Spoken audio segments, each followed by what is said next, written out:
From Washington, D.C., this is Middle East Focus.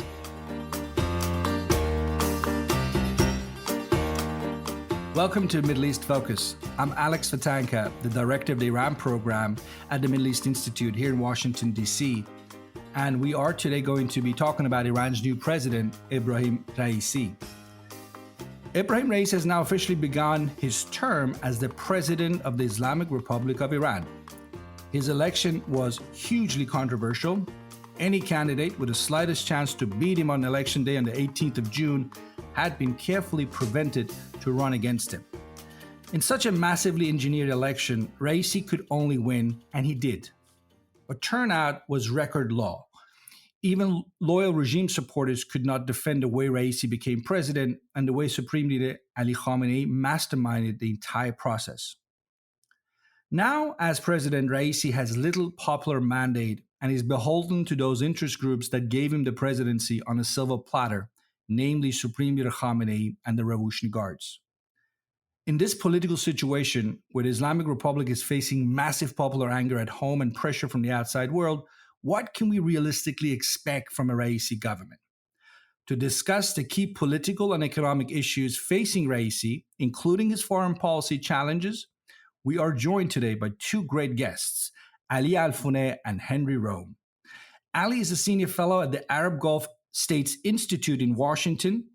His most recent book is Political Succession in the Islamic Republic of Iran, Demise of the Clergy and the Rise of the Islamic Revolutionary Guards Corps, which was published in 2020.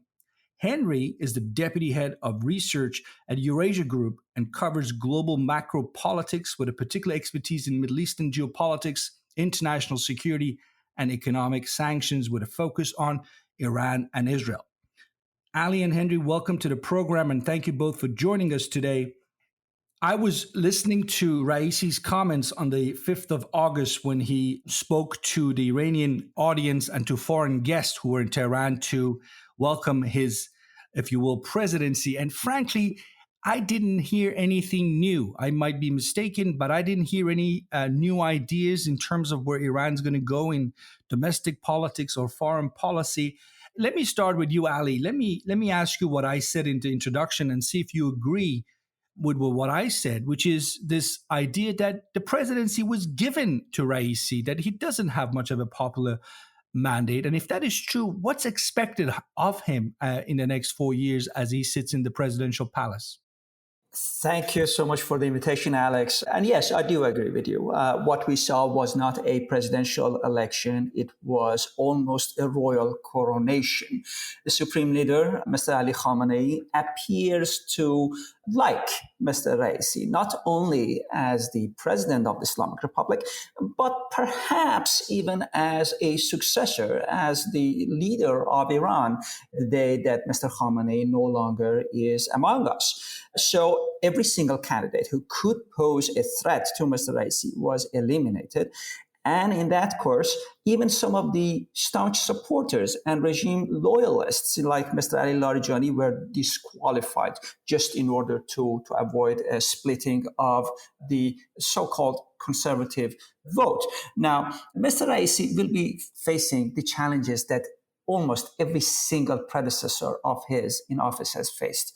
In other words, he is the head of the executive, but this regime has also a very active supreme leader who meddles in political affairs, who meddles in executive affairs. Whenever something goes right, the leader takes credit for it.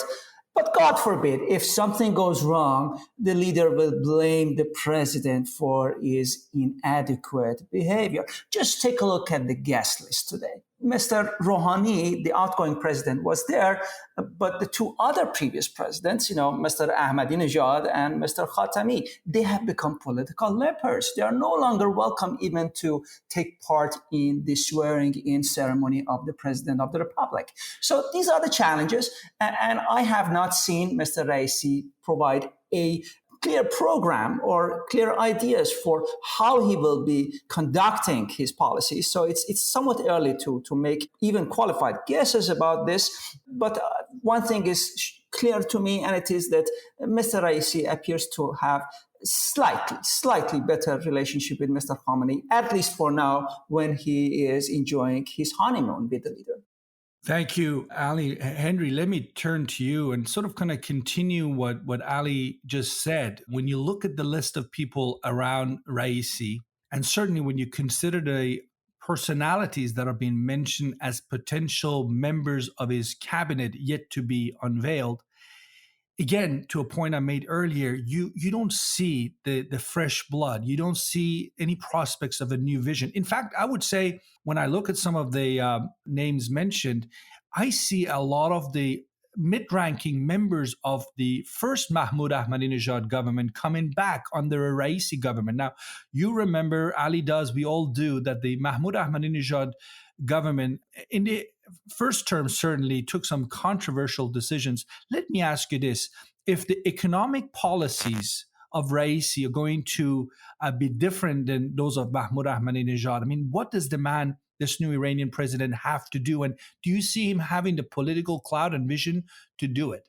Well, thanks, Alex. It's great to be here alongside Ali. I think the question you ask is right on the money, which is that while the supreme leader has called for kind of a young and Hezbollahi government, I think what we've seen so far and what will be revealed over the coming days when the cabinet is announced is that the bench on the conservative side, frankly, is not that deep on people who have expertise in a lot of these areas. And so, we'll see a kind of healthy return of some of the Ahmadinejad ministers. I think there are a few meta challenges that Raisi will face as he puts together his government and tries to craft policies, and which I agree he doesn't have a clear outline for yet that he's articulated publicly.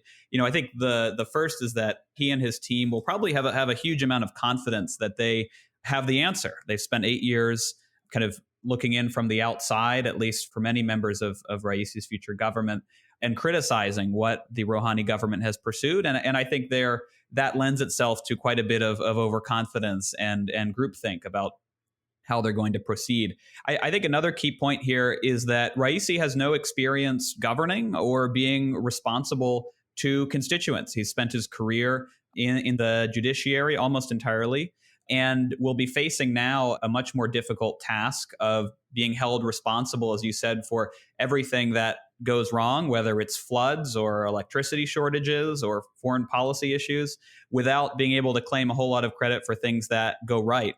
And because what we're seeing is kind of conservative hegemony over all the aspects of the civilian government, there's no one really to blame when things go wrong. So I think those factors, added to the fact that Raisi doesn't have a popular mandate, all present real hurdles as he and his team try to determine what the next steps will look like.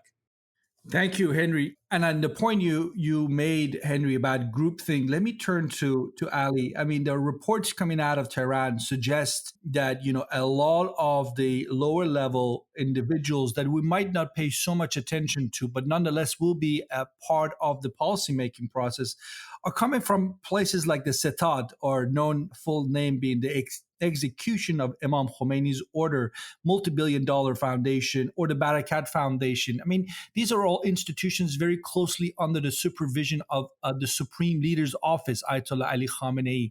So if the individuals going to be staffing the Raisi government all basically believe that they have to carry out the vision of Ayatollah Khamenei. Again, my question is, where possibly can we see some daylight between Ebrahim Raisi and the man who put him in the presidential palace, Khamenei? Do you see any prospect of difference of opinion?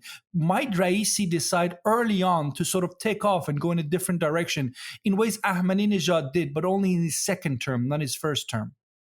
I think the risk exists, and that the risk will grow by every single day that Mr. Raisi is in the presidential office, exactly for the reason that Mr. Khamenei meddles in government affairs but never takes responsibility for things that go wrong.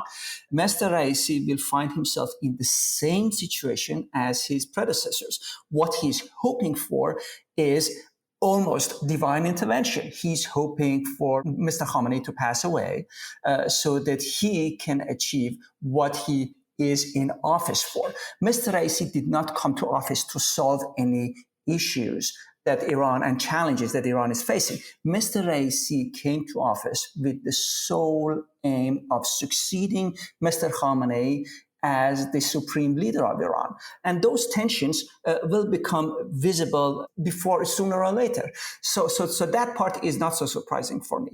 It is also completely clear to me that there will be factionalism within the political system. Regardless how much you try to homogenize the political system, there will be factions, there will be groups, there will be different and conflicting interests among the ruling elites of the Islamic Republic.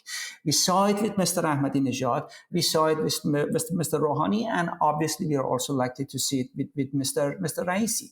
So the idea that Mr. Khamenei can change the political culture of the Islamic Republic so that there is only one party, and that is the Hezbollah, remembering the very famous slogan from the revolutionary era, that is, of course, an illusion. In every single political system, there is factionalism and there will be tensions. Thank you, Ali. Henry, when you listen to Raisi, including at the ceremony for his swearing in, when he clearly wanted to sort of convey a message to the outside world, you hear him repeat the message that he will do what he can to have the sanctions lifted, which can only mean one thing, that he will take the issue of negotiating with the Western powers, including the United States, seriously. And yet elsewhere in his speech, it sounded like Iran is proud to stay the course as a revolutionary entity. And we all know what that has done to the Iranian economy, isolated it and made foreign investors nervous and so forth. But let's just go in a slightly different direction, Henry, and sort of for a second hope, if you will, that these negotiations in Vienna will result in some kind of a deal. Some of the sanctions will be lifted as they were following the 2015 deal. But what is that going to do to Iran's economy? Do you think that's going to be enough to help Raisi do the sorts of things he's promising to do? 1 million homes each year being created, 1 million new jobs being created. I mean, where's the gap again in terms of Raisi's slogans and the reality, even if there is a nuclear deal that we might see in the next few weeks and months? Yeah, I think the gap between expectations among the Iranian people and the reality is going to be quite striking. All of us recall, and many of our listeners will recall, back in 2016, there were a stream of complaints from the supreme leader on down that the U.S. had not fulfilled its sanctions obligations and Iran was not receiving benefits from the deal. That's going to look pretty bland compared to what I think is going to come should the U.S. and Iran agree to revive the nuclear agreement. And part of that is structural, has nothing to do with Raisi in terms of the kind of very real risk of U.S. snapback coming out of the 2024 presidential elections. And part of it, I think, is concern from the business community about Iran's business environment amid rising tensions in the region. But part of it does have to do with Raisi himself. Raisi and Rouhani have very different views of what the JCPOA means. Rouhani looked at the deal, I think, as potentially transformational for Iranian foreign relations and really sought, he toured Europe to try to get foreign investment. He fought frequent battles with the Revolutionary Guards over reforming the domestic business environment and allowing space for the private sector. And I think we can expect that Raisi will do essentially none of that. He will take a much more transactional approach to the nuclear deal, try to get as much benefit as he can, as quickly as he can. And that buys the Iranian economy some time. It gives Raisi a bit of a cushion. And I think this dovetails into what Ali was saying about Raisi's goals here, is I think once that kind of initial honeymoon period wears off, I think it'll become quite clear, if not sooner, that Raisi has no real plans to address Iran's systemic problems. And it creates a really negative dynamic in which Raisi, I think, will become a chief opponent and advocate against the benefits of the deal, not someone who will rally the conservatives behind the deal, as I think some have hoped. Thanks, Henry. Actually, I want to follow up with a question, same question for both of you. Let me turn to Ali, and then Henry, you can also continue where you left off. Ali, here's the question. For the longest of time, Western observers have wanted to believe, whether this is accurate or not is a separate issue, that there's a duality in the Islamic Republic. There are the so-called reform moderate groups that want to deal with the world, see huge benefits in dealing the world on political, economic level. And they're the ones on the other side in so-called hardline camp that believe that regime survival requires that you keep the West out. When you look at Raisi, when you look at the people that are likely to sort of be sitting in his government, they're going to be a very different group of people than the folks that sat in, say, Hashemi Rafsanjani's government or even the last 8 years in the Rouhani government. Are we at this point able to confidently say the era of the technocrats, the so-called ones who want to deal with the world and compromise the world, that era is gone? They don't really matter anymore at all, if they ever did. Am I right in saying that?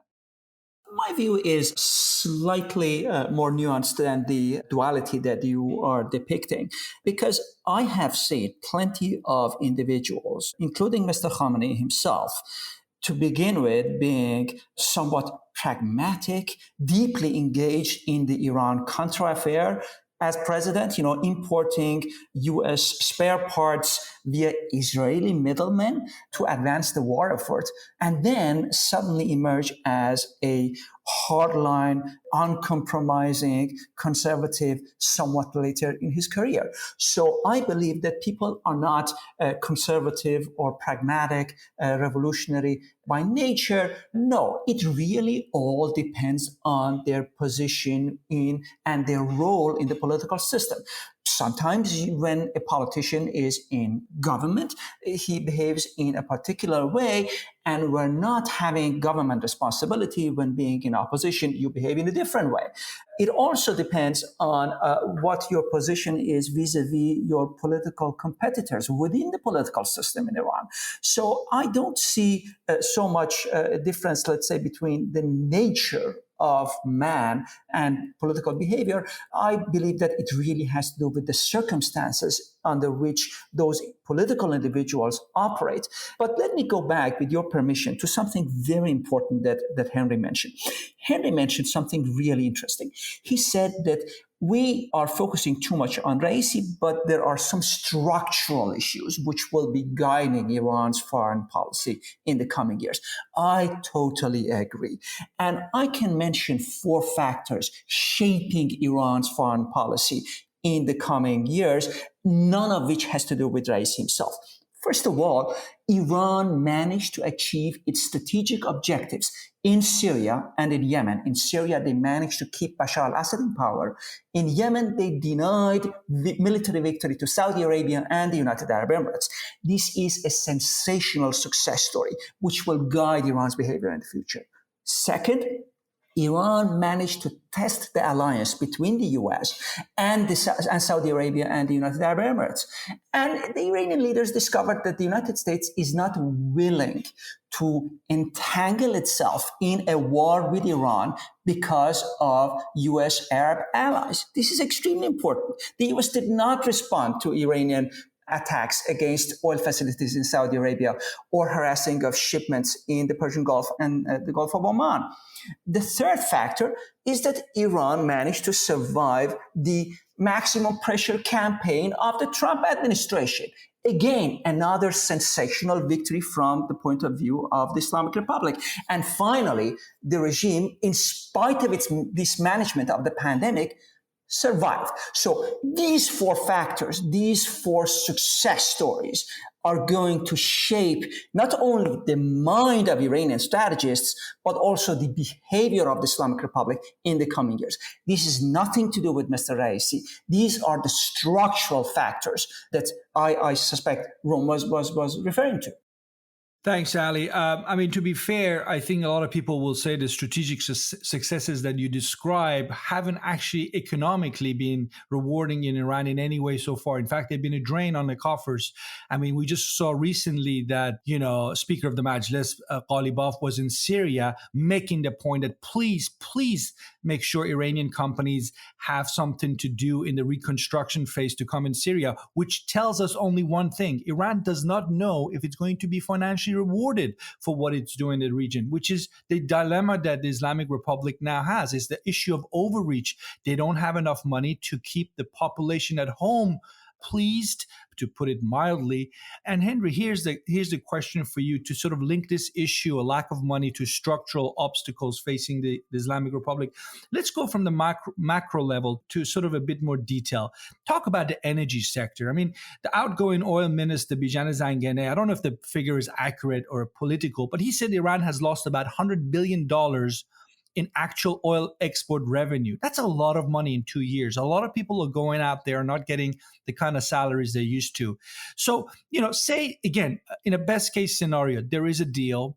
Iran's energy sector will face some of the sanctions being lifted. What other structural issues does Raisi have to tackle to be able to turn things around for the Iranian energy sector? I mean, I hear names like Rostam Qasemi coming back as oil minister potentially. I mean, he wasn't exactly a visionary leader. So what do you see in terms of key economic sectors and what needs to be done to get him rolling again? Yeah, it's a great question. And I think that $100 billion sounds about right to my ears. The issue here is that what Iran needs is sustained investment from ideally Western or secondarily Chinese or other kind of Eastern major oil companies that can help Iran tap into its resources to an extent that Iran has been unable to do using its own domestic capacities, although it has invested quite a bit in improving those capacities. And what the kind of real challenge here is that coming out of a nuclear deal revival, if that were to transpire, there, I think, will be just not as much interest as there was back in 2016 among major international oil companies in getting involved in a market like Iran. You have these unresolved structural business environment problems that have not gotten significantly better and are going to probably continue to face challenges given who's the president. You have this risk that, as you mentioned, Revolutionary Guard connected figures returning to the top of the oil ministry, which will only, I think, strike more fear in the heart of CEOs and boards that have to make these decisions, as well as I think really important broader changes in the global energy picture that I think all push back against these kind of long-term structural investments in the Iranian energy sector. So I think it's really not a great picture. I think we can expect oil production to rebound after the revival of the nuclear agreement back to kind of status quo ante levels. That's, I think, not too difficult, will just take some time. But in terms of actually expanding the sector in the way that Zanganeh and others have talked about, I think that's going to be very difficult for the foreseeable future. Thank you, Henry. I know Ali wanted to respond to something, but Ali, before you do, I also wanted to give you, since we're almost out of time, we only have a few more minutes left, I wanted to also ask my final question of you, which is also the same question for Henry, so we can wrap up, which is, what does Khamenei and the Revolutionary Guards really expect from Raisi in the short term, in the next few months and maybe a couple of years? I mean, is this all about the succession and keeping, if you will, the Islamic Republic in the hands of people closest ideologically to Ayatollah Khamenei? And could we expect some surprises coming from the Raisi, mind, if you will, should he go out there and find some independence in his own political thinkings? So Ali, first go ahead and respond and take my question, and then Henry, please take the same question. I believe that Mr. Khamenei and the Revolutionary Guard, both of whom were extremely active in crowning Mr. Raisi the president of Iran, and perhaps, in the longer term, crown him as the supreme leader and successor of Mr. Khamenei as the leader. What they expect from him is success. And in the Middle East region, the difference between success and failure is very, very clear. If you are unsuccessful, you will be chased by mobs, stabbed by a knife, and violated by a knife, as Muammar Gaddafi was in Libya. If you are successful, you remain in office. Survival means success in the Middle East region. And this is what Mr. Khamenei and the Revolutionary Guard expect from Raisi.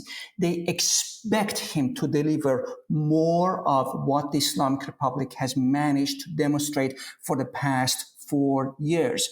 an economy in which the Iranian public suffers, but when they protest, they will be brutally suppressed by the regime, so that the regime, which has lost more than 95% of its oil revenue, survives rather than collapses. A system which manages to attack the very, very close allies of the United States in the Middle East region and not be punished for it by a war of invasion. These are definitions of success, and these are the expectations that the Revolutionary Guard and Mr. Khamenei have from Mr. Raisi. Thank you, Ali. Henry, go ahead. Sorry. And if you don't mind, Henry, let me throw in one final quick question for you. We didn't get to this, we didn't have time, but, Russia and China are often mentioned by the pro-Raisi camp as a silver bullet to sort of rescue the Iranian economy. Comment on that part as well, if you will. Sure. I mean, Russia and China, I think if the past few years have been any indication, are certainly interested in supporting Iran politically and economically when U.S. sanctions are not an issue. But when under maximum pressure campaign, the Russians and the Chinese were really unwilling to take significant risks. Now, Chinese oil purchases from Iran have increased over the past 6 or 7 months, but that follows what's been reported as kind of positive signals from the Biden administration towards those purchases and towards there being a low sanctions risk there. And the Iranians don't talk about this all that publicly, but sometimes it comes out in terms of dissatisfaction with the willingness of the Chinese to defy U.S. sanctions. And I think their recognition that for China and for the United States, the bilateral relationship between those two countries is much more important than whatever's happening with Iran. In terms of the kind of priorities and what the Supreme Leader and the Revolutionary Guard want from Raisi, I want to zero in on one aspect in particular, which Ali noted, which is the idea of building a resistance economy. That the Supreme Leader has spoken about this for many, many years, usually in a kind of admonishing way, because he's seen that presidents have not really, primarily Rouhani, have not taken this advice to heart. But I think what the goal here would be is to establish an economy that relies heavily on domestic capacities, not on the West, and would be able to support itself if there were a new U.S. sanctions campaign in the future. The way the Supreme Leader talks about it is in terms of neutralizing sanctions. That, yes, it's okay to negotiate with the West for the removal of sanctions, but it's much better to spend your efforts on neutralizing that tool altogether. So I think we should expect, if there is a return to the nuclear agreement, the Raisi administration funneling a lot of those economic benefits into this idea of sustaining the economy for the inevitable next round of sanctions, I think will be the point of view, and not towards, as Rouhani did, a much more Western-oriented approach for the economy. So I think, the actually executing elements of the resistance economy is going to be a major element of the wish list from the Supreme Leader and the Revolutionary Guards. Thank you, Henry. I think you're right. And the big question for Raisi is clearly the resistance economy hasn't worked so far. They've tried this repeatedly over the last few years, and beginning with Ahmadinejad, and seems like they're going to give it another go. And maybe they'll do a better job next time around. But the fact is that Iranians are very upset. I mean, the socioeconomic conditions in Iran have never been this bad since 1979, and that's going to be Raisi's biggest challenge. But we are out of time. I want to thank Ali Alfoneh and Henry Rome for joining us today at this podcast by the Middle East Institute for a conversation on the Ebrahim Raisi presidency. We hope to have you both back again soon at some point in the future so we can discuss how Raisi ends up doing in the next few months and years. So Ali and Henry, thank you very much for joining us, and thanks for everyone who listened in today. This has been a presentation of the Middle East Institute. To support MEI's programs and podcasts, please donate at www.mei.edu. Thank you for your support.